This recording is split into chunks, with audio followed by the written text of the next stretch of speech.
Hello, my friends. It's Indiana Holmes for Story Time, and we continue again today with our book, The Green Mummy. We begin with chapter 19, Near the Truth. For a few moments there was silence.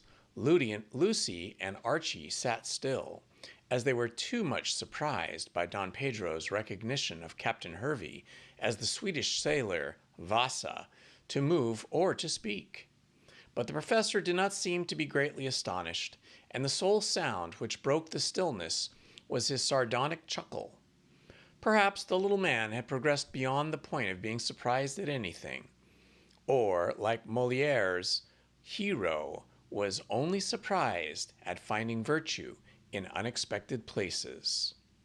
As for the Peruvian skipper, they were both on their feet, eyeing one another like two fighting dogs. Hervey was first to find his very useful tongue. "I guess you've got the bulge on me," said he, trying to outstare the Peruvian, for which nationality, from long voyaging on the South American coast, he entertained the most profound contempt. But in De Gallegos he found a foeman worthy of his steel. "I think not," said Don Pedro, quietly, and facing the pseudo-American bravely. "I never forget faces, and yours is a noticeable one. When you first spoke, I fancied that I remembered your voice. All that business with the chair was to get close to you, so that I could see the scar on your right temple. It is still there, I notice. Also, I dropped my cigarette case and forced you to pick it up so that when you stretched your arm, I might see that mark that was left on your left wrist. It is a serpent encircling the sun, which Lola Farados induced you to have tattooed when you were in Lima 30 years ago. Now your eyes are blue and full of light, and as you were 20 when I knew you, the lapse of years has made you 50, your present age." "Shucks," said Hervey coolly, and sat down to smoke. Don Pedro turned to Archie and Braddock. "Mr. Hope, Professor," he remarked, "if you remember the description I gave of Gustav Vasa, I appeal to you to see if it does not exactly fit this man." "It does," said Archie unhesitatingly, "although I cannot see the tattoo left on his left wrist, to which you refer." Hervey, still smoking, made no offer to show the symbol, but Braddock unexpectedly came to the assistance of Don Pedro. "The man is Vasa, right enough," he remarked abruptly. "Whether he is Swedish or American, I cannot say, but he is the same man I met when I was first in Lima 30 years ago, after the war." Hervey slowly turned his blue eyes on the scientist with a twinkle in their depths. "So you recognize me," he observed, with his Yankee drawl. "I recognized you the moment I hired you to take the diver to Malta, to bring it back, and to bring the mummy with it," retorted Braddock. "But it didn't suit my book to let on. Didn't you recognize me?" "Well, no," said Hervey, his drawl more pronounced than ever. "I haven't got the memory for faces that you and Don here seem to possess. Ha ha!" He wheeled his chair and faced Braddock squarely. "I'd have thought you wiser not to back up the Don, sir." Braddock's eyes sparkled. "I'm not afraid of you," said he with great contempt. "I never did anything for which you could get money out of me, for Captain Hervey, or Gustav Vasa, or whatever your name might be." "You were always a mighty spry man," assented the skipper coolly. "But spry men, I take it, make mistakes from being too almighty smart." Braddock shrugged his shoulders, and Don Pedro intervened. "This is all beside the point," he remarked angrily. "Captain Hervey, do you deny that you are Gustav Vasa in the face of this evidence?" Hervey drew up his left sleeve of his reefer jacket and showed on his bared wrist the symbol of the sun and the encircling serpent. "Is that enough?" he drawled. "Or do you want me to look at this?" And he turned his head to reveal his scarred right temple. "Then you admit that you are Vasa?" "Wal," drawled the captain again, "that's one of my names, I guess. though I haven't used it since I traded that blamed mummy in Paris 30 years ago. There's nothing like owning up. Are you not Swedish? Asked Lucy timidly. I am a citizen of the world, I guess, replied Hervey, with great politeness for him, and America suits me for headquarters as well as any other nation. I might be Swedish or Danish or Dago for choice. Vasa may be the name, or Hervey, or anything you like, but I guess I'm a man all through. And a thief, cried Don Pedro, who had resumed his seat, but was keeping quiet with difficulty. Not of those emeralds, rejoined the skipper coolly. Lord, to think of the chance I missed 30 years ago. I could have looted them, and again the other day. But I never knew, cried Hervey regretfully, with his vivid blue eyes on the mummy. I could just kick myself, gentlemen, when I think of what I missed. Then you didn't steal the manuscript along with the emeralds? Well, I did, cried Hervey, turning to Archie, who had spoken, but it was in a foreign lingo, to which I didn't catch on. If I'd known, I'd have learned about those blamed emeralds. What did you do with the copy of the manuscript you stole? Asked Don Pedro sharply. I know there was a copy, as my father told me so. I have the original myself, but the transcript and the translation, as I fancied, appear in Sir Frank Random's room today, hidden behind some books. Hervey made no move, but smoked steadily with his eyes on the carpet. However, Archie, who was observing keenly, saw that he was more startled than he would admit. The explanation had taken him by surprise. Explain, cried the Peruvian sharply. Hervey looked up and fixed a pair of very evil eyes on the Don. See here, he remarked. If the lady wasn't present, I'd show you that I take no orders from any yellow, that is, any low-down Don. Lucy, my dear, leave us, said Braddock, rising much excitedly. We must have this matter sifted to the bottom, and if Hervey can explain better in your absence, I think you should go. Although Miss Kendall was very anxious to hear all that was to be heard, she saw the advisability of taking this advice, especially as Hope gave her arm a meaning nudge. I'll go, she said meekly, and was escorted by her lover to the door. There she paused. Tell me all that takes place, she whispered. And when Archie nodded, she vanished promptly. The young man closed the door and returned to his seat in time to hear Don Pedro reiterate his request for an explanation. And spoke. I can't oblige, said the skipper. I suppose I just can't. Now more at ease, since the lady was out of the room. Then I shall have you arrested, was the quick reply. For what? For the theft of my mummy. Hervey laughed raucously. I guess the law can't worry me about that after 30 years. And in a low-down country like Peru, your government has shifted 50 times since I looted the corpse. This was quite true.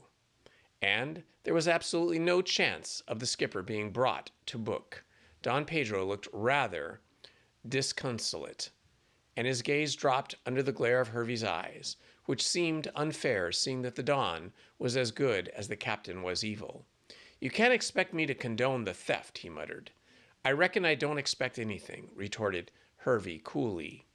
I looted the corpse, I don't deny, and after my father had treated you like a son. And Don Pedro bitterly. You were homeless and friendless, and my father took you in, only to find that you robbed him of his most precious possession. The skipper had the grace to blush, and shifted uneasily in his chair. You can't say truer than that, he grumbled, averting his eyes. I guess I'm a bad lot all through. But a friend of mine wanted the corpse, and offered me a heap of dollars to see the business through. Do you mean to say that someone asked you to steal it? No, put in Braddock unexpectedly, for I was the friend. You? Don Pedro swung round in great astonishment, but the professor faced him with all the consciousness of innocence. Yes, he remarked quietly, as I told you, I was in Peru 30 years ago. I was then hunting for specimens of Inca mummies. Vasa, This man, now called Hervey, told me he could obtain a splendid specimen of mummy, and I arranged to give him 100 pounds to procure what I wanted. But I swear to you, de Gallegos, continued the little man earnestly, that I did not know he proposed to steal the mummy from you. You knew it was the green mummy? Asked Don Pedro sharply. No, I only knew that it was a mummy. Did Vasa get it for you? I guess not, said the gentleman who confessed to that name. The professor went to Cuzco and got into trouble. I was carried off to the mountains by some Indians, interpolated the professor, and only escaped after a year's captivity. I did not mind that, as it gave me the opportunity of studying and decaying civilization. But when I returned a free man to Lima, I found that Vasa had left the country with the mummy. That's so, assented Hervey, waving his hand. I got a berth as a second mate on a windjammer sailing to Europe, and as the country wasn't healthy for me, since I looted the green mummy, I took it abroad and yanked it to Paris, where I sold it for a couple £100.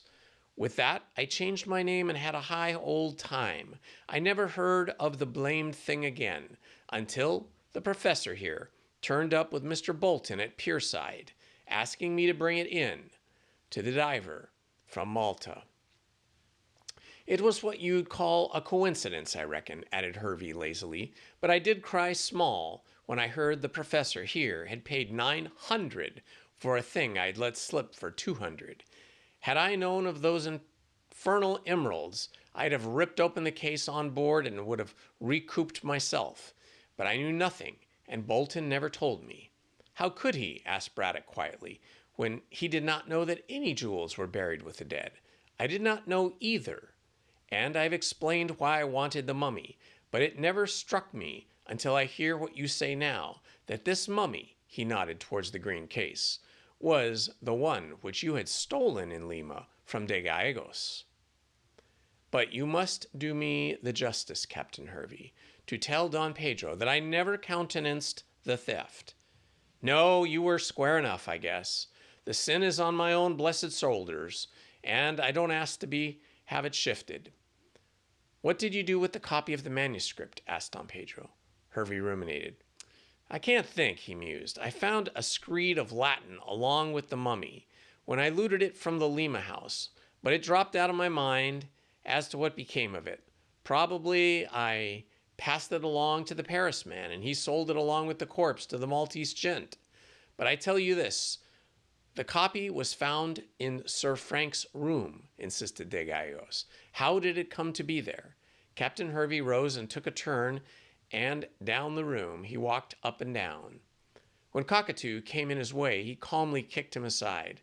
What do you think, Mr. Hope? He asked, coming to a full stop before Archie, while Cockatoo crept away with a dark scowl.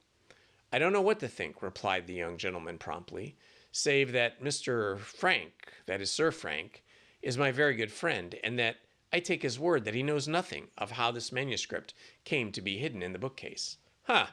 Said Hervey scornfully, and took another turn up and down the room in silence. I surmise that your friend isn't a white man. Hope leaped to his feet. That's a lie, he said distinctly. I'd have shot you for that down in Chile, snapped the skipper.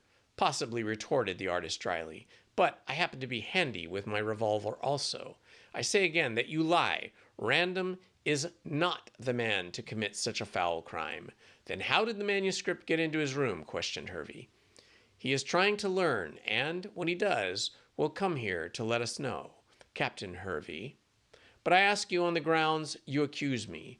Oh, I know, all you said today, added Hope scornfully, waving his hand. But you can't prove that Random got the manuscript. If it's in his room, as you acknowledge, I can, said Hervey, speaking in a much more cultivated tone. See here.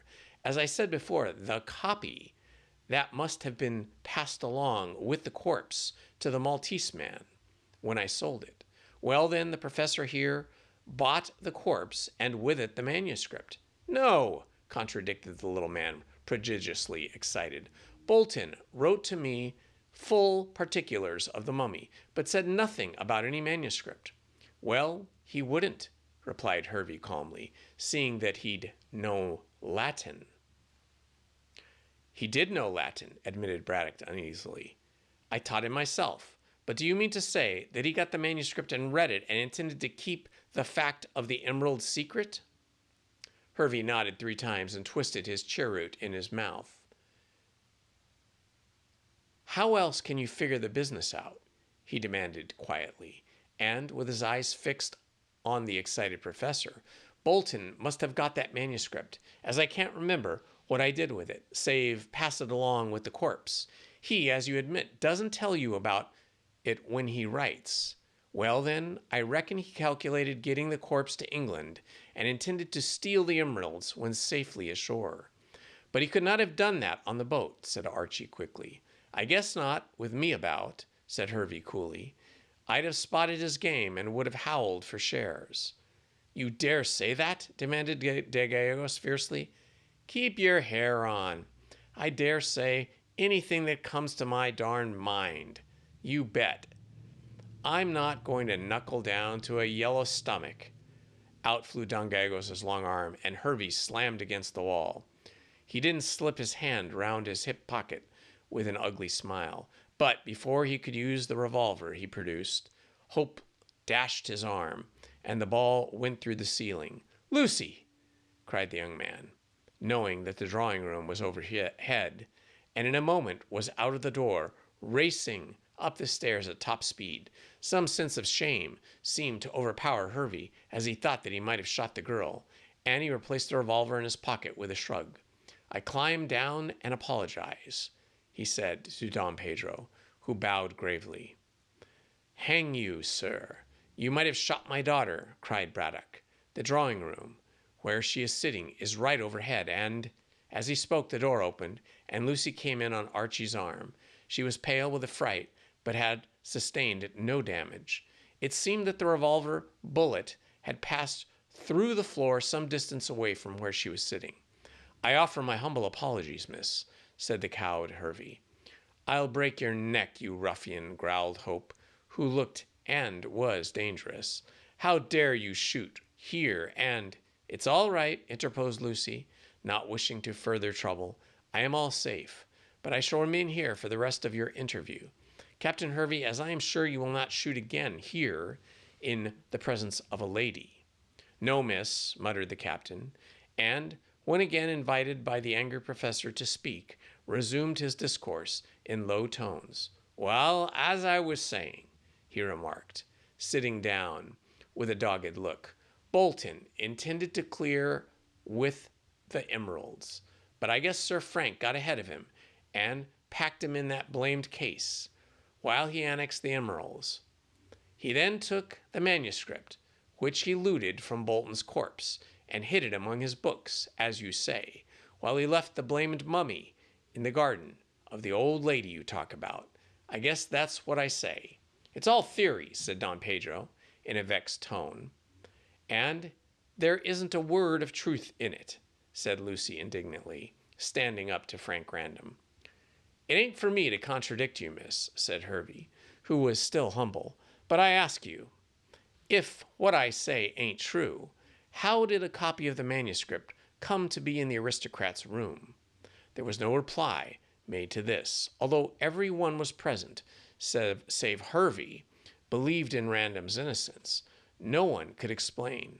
The reply came after some further conversation. By appearance of the soldier himself, in a mess kit, he walked unexpectedly into the room with Donna Inez on his arm, and at once apologized to De Gallegos.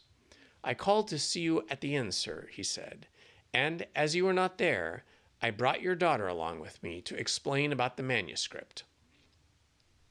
Ah, yes, we talk of that now. How did it come into your room, sir? Random pointed to Hervey. That rascal, he placed it there, he said firmly.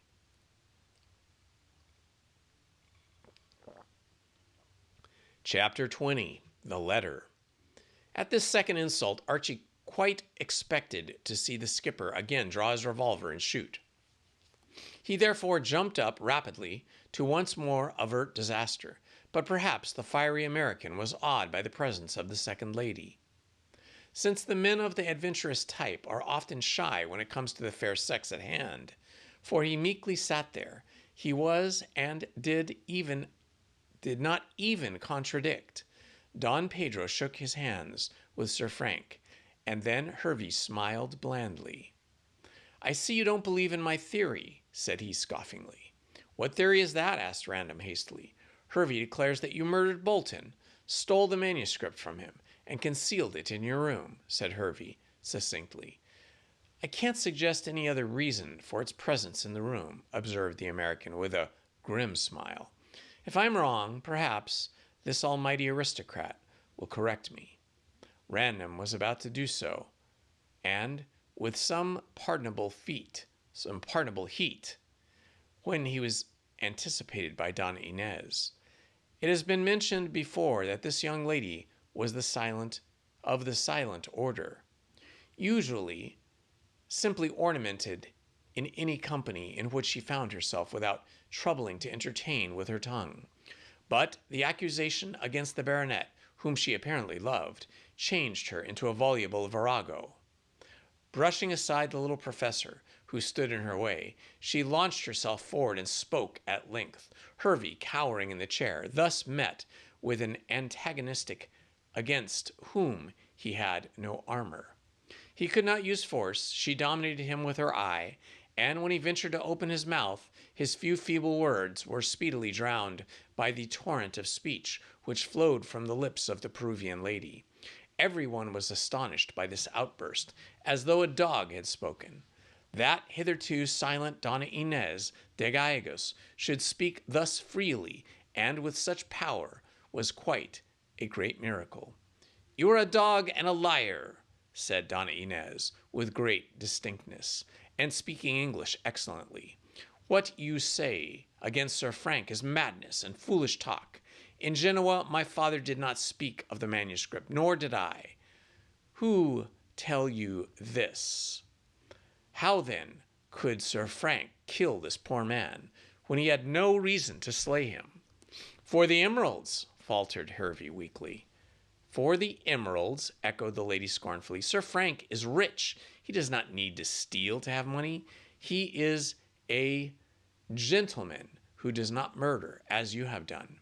Hervey started to his feet, dismayed but defiant, and saw that he was ringed with unfriendly faces. As I have done, why I am. Donna Inez interrupted. You are a murderer. I truly believe that you, yes, that you, she pointed a scornful finger at him, killed this poor man who was bringing the mummy to the professor. If you were in my own country, I should have had you lashed like a dog, like the dog you are. Pig of a Yankee, vile scum of the... That will do, Inez, said de Gallegos imperiously. We wish to make this gentleman tell the truth, and this is not the way to go about the matter. Gentlemen, echoed the angry Peruvian, he is none. Truth. There is no truth in him, the pig of pigs. And then, her English failing, she took refuge in Spanish, which is a fairly comprehensible language for swearing in a polite way. The words fairly poured from her mouth, and she looked as fierce as Bellona, the goddess of war. Archie, listening to her words and watching her beautiful face, distorted out of all loveliness, secretly congratulated himself upon the fact that he was not her prospective bridegroom. He wondered how Sir Frank, who was a mild, good-tempered man himself, could dare to make such a fiery female as Lady Random his soon-to-be wife. Perhaps the young man thought himself that she was going a trifle too far, for he touched her nervously on the arm. At once the anger of Donna Inez died down, and she stumbled to be led to a chair, whispering as she went, "It was for your sake, my angel, that I was angry," she said, and then relapsed into silence, watching all future proceedings without flashing eyes, but compressed mouth. "Wall," muttered Hervey with his invariable drawl, "now that the lady has eased her mind, I should like to know why this aristocrat says I placed the manuscript in his room." "You shall know," "And at once," said Random promptly. "Did you not call to see me a day or so ago?" "I did, sir. I wished to tell you that I had discovered, so that you might pay me to shut my mouth, if you felt so inclined. I asked where your room was, sir, and walked right in, since your flunky was not at the door." "Quite so. You were in my room for a few minutes. Say 5, interpolated the American imperturbably. "And then came down. You met my servant, who told you that I would not be back for 5 or 6 hours." "That's just as you state, sir. I was sorry to miss you, but, my time being valuable, I had to get back to Pierside. Failing you, I later came to see the professor here and told him what I had discovered." "You merely discovered a mare's nest," said Random contemptuously, "but this is not the point. I believe that you, and only you, could have hidden the manuscript among my books, intending that it should be discovered, so that I might be implicated in this crime." "Did your flunky tell you that much?" inquired Hervey coolly. "My servant told me nothing, save that you had been in my room, where you had no right to be." "Then," said the American quietly and decisively, "I can't see, sir, how you can place the ticket on me. You accuse me, so why should I not accuse you?" retorted Random. "Because you are guilty, and I ain't," snapped the American. You join issue?" murmured Braddock, rubbing his hands. Random took no notice of the interruption. "I have heard from Mr. Hope and Professor Braddock of the grounds upon which you base your accusation, and I have explained to them how I came to be on board your ship and both in and out of the Sailor's Rest. And that explanation is quite satisfactory," said Hope smartly. "I agree." Donna Inez nodded with very bright eyes. "Sir Frank has explained to me also. He knew nothing of the manuscript. And you, sir," said Don Pedro quietly to the Captain Hervey, "apparently did, since you stole it along with the mummy from Lima." "I confess the theft, but I didn't know what the manuscript contained," said the skipper dryly. "Or I reckon you wouldn't have asked who stole the emeralds. No, sir, I should have looted them. I believe you did and murdered Bolton," cried Random hotly. "Shucks," retorted Hervey, rising with a shrug. "If I had wished to get rid of Bolton, I'd have yanked him overboard and then would have written it off as an accident in my blamed logbook." Braddock looked at Don Pedro and Archie and at Sir Frank. What the skipper said was plausible enough. No one would have been such a fool as to have murdered Bolton ashore, when he could have just done so without suspicion on board the tramp. Moreover, Hervey spoke with genuine regret, since he had missed the emeralds and assuredly would not have hesitated to steal them, even at the cost of Bolton's life, had he known of their whereabouts. So he made a good defense, and seeing the impression produced, he strolled to the door. There he halted. "If you gents want to lynch me," he said leisurely, "I'll be found at the Sailor's Rest for the next week.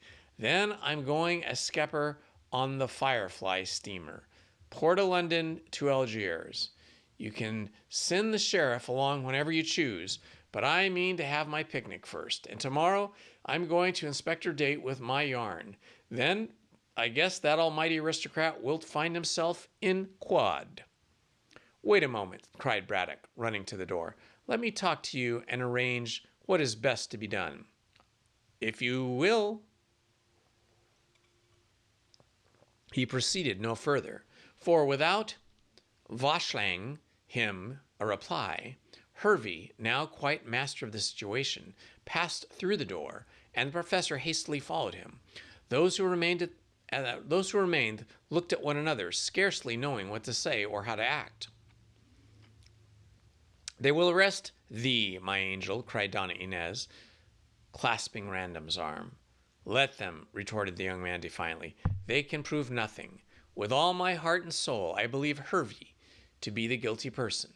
Hope, what do you say? And you, Miss Kendall?" "Hervey has certainly made an excellent defense," said Hervey cautiously. "He wouldn't have been such a fool as to murder Bolton ashore, when he could have done so easily on the narrow seas. I agree with you there, said Random quickly. But if he is innocent, if he did not bring the manuscript into my room, who did? I wonder if Widow Anne herself is guilty, said Lucy in a musing tone. All present turned and looked at the girl. Who is Widow Anne? Asked Don Pedro with a puzzled air. She is the mother of Sidney Bolton, the man who was murdered, said Hope quickly. My dear Lucy, why do you say that? Lucy paused before replying and then answered the question by asking another one. Did you ask Sidney to get you some clothes from his mother to clothe a model? Never in my life, said Hope promptly.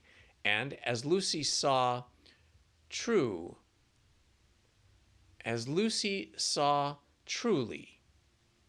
Well, I accidentally met Mrs. Bolton today, and she insisted that her son had borrowed from her a dark shawl and a dark dress for you. That is not true, said Hope hotly. Why should a woman tell such a lie? Well, said Lucy slowly, it struck me that a woman who spoke with Sidney through the sailor's rest window might be Widow Anne herself, and that she has invented the story of the clothes being lent to account for their being torn, should she be discovered. It's certainly odd that she would speak like this, said Random thoughtfully, but you forget, Miss Kendall, that she proved an alibi. What of that? Cried Don Pedro hurriedly. Alibis can be manufactured. If it will be best to see this woman and question her, suggested Donna Inez. Archie nodded. I shall do so tomorrow. By the way, does she ever come to your room in the fort, Random? Oh, yes, she is my laundress, you know, and at times brings back clothes herself. My servant is usually in, though. I see what you mean, that she might have received the manuscript from Bolton and have left it in my room. Yes, I think that, said Archie slowly. I should not be at all surprised to learn that a portion of Hervey's theory is correct. Bolton may have found the manuscript packed up in the mummy amongst the grave clothes. In fact, if he read it, as he would and could, seeing as he was an excellent Latin scholar, thanks to Professor Braddock's training, he might have formed a design to steal the emeralds when he was in the Sailor's Rest. Then someone saved him the trouble and packed him off to Gartley instead of the mummy. But why should the Widow Anne leave the manuscript in my room? Argued Random. Can you see? I mean, you can't see what I can see? Bolton knew that you wanted the mummy for Don Pedro and was aware that you had to speak and used threats in the presence of a witness, since you spoke out aloud on the deck. Only to warn Bolton against the Indians, pleaded Random. Exactly, but your words were capable of being twisted as Hervey has twisted them. Well, if Widow Anne really went to see her son, and from the lie about the borrowed clothes, it looks like it may have been given her. It may be he that had given her the manuscript, so as to throw the blame on you. The murder? No, said Archie testily.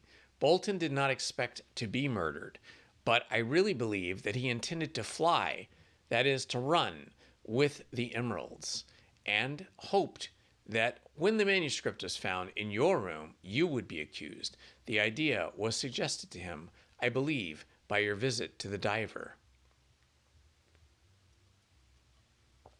What do you think, Miss Kendall? Asked Random nervously. I fancy that it is possible. Sir Frank turned to the Peruvian. Don Pedro, he said proudly, you have heard what Hervey says. Do you believe that I am guilty? For answer, De Gallos took his daughter's hand and placed it in that of the young soldier. That will show you what I think, he said gravely. Thank you, sir, said Random, moved, and shook his future father-in-law heartily by the hand, while Donna Inez, throwing all restraint to the wind, kissed her lover exultingly. on the cheek. In the midst of this scene, Professor Braddock returned, looking very pleased. I have induced Hervey to hold his tongue for a few days until we can look into the matter, he said, rubbing his hands. That is, if you think it is wise, all of you.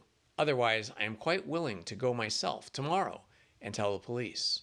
No, said Archie rapidly. Let us thresh out the matter ourselves. We will save Sir Frank's name from the police court slur at all events. I do not think there is any chance of Sir Frank being arrested, said Don Pedro politely. The evidence is insufficient, and at the worst, he can prove his alibi. I am not so sure of that, said Random anxiously. I went to London, certainly, but I did not go to any place where I am known. However, he added cheerfully, I dare say I'll be able to defend myself. Still, the fact remains that we are no nearer to learning who killed Bolton than we were. I am sending Cockatoo to Pierside tomorrow to stop at the Sailor's Rest for a time, said Braddock quickly. He will watch Hervey, and if there is anything suspicious about his movements, we shall soon know. And I turn the amateur detective tomorrow and question Widow Anne, said Hope, after which remark he had to explain matters to Braddock, who had been out of the room when Mrs. Bolton's strange request came and was discussed. Meanwhile, Donna Inez had been whispering to her lover and pointing to the mummy. Don Pedro followed her thoughts and guessed what she was saying. Random proved the truth of this guess by turning to him. Do you really want to take back the mummy to Peru, sir? He asked quietly. Certainly. Inca Coxus was my forefather. I do not wish to leave him in this place. His body must be restored to its tomb. All the Indians who look upon me as their present Inca respect me to bring the body back. Although, added De Gallegos gravely, I did not come to Europe to look for the mummy, as you know. Then I shall buy the mummy, said Random impetuously, Professor. Will you sell it to me? Now that I have examined it thoroughly, I shall be delighted, said the little man. For 2,000 pounds. 2,000 pounds. Not at all, interposed Don Pedro. You mean 1,000. Of course he does, said Lucy quickly. And the cheek must be paid to Archie, Sir Frank. That is the check. The check, that is the money. The 1,000 pounds must be paid to Archie. To me, cried Braddock indignantly. I insist. The money belongs to Archie, said Lucy obstinately. You have seen what you desired to see, father, and as Archie only lent you the money, it is only fair that he should have it again. Oh, let the professor have it, said Hope good-naturedly. No, Random laughed. I shall make the check payable to you, Miss Kindle, and you can give it to whomever you choose, he said. And now, as everything has been settled so far, I suggest we should retire. Come to my rooms at the inn, said Don Pedro, opening the door. I have much to say. Good night, Professor. Tomorrow let us go to Pierside and see if we cannot get at the truth. And tomorrow, cried Random, I shall send the check, sir. When the company departed, Lucy had another wrangle with her father about the check.